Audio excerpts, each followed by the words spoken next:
Welcome to the Slop Farm. Enjoy the video.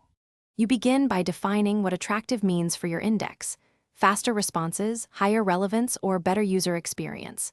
Combine prerequisites, schema readiness, log access, and a seed dataset, and take the first actionable step: measure a baseline for your chosen metric.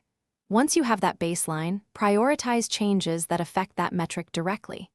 Explain why. Clear goals keep trade-offs simple, and immediate measurements show impact. Make sure to log versions so you can compare before and after.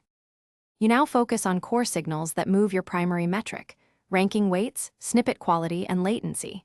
Start by adjusting weights in small increments and a /b test each change. This explains why each tweak helps. Next, generate concise snippets that surface query terms. Users scan, so clarity boosts clicks. Finally, cut latency by caching hot results and optimizing queries. Lower response times improve perceived attractiveness. Once done, verify impact against your baseline and iterate on the largest wins. You finish by polishing presentation and building recovery guards.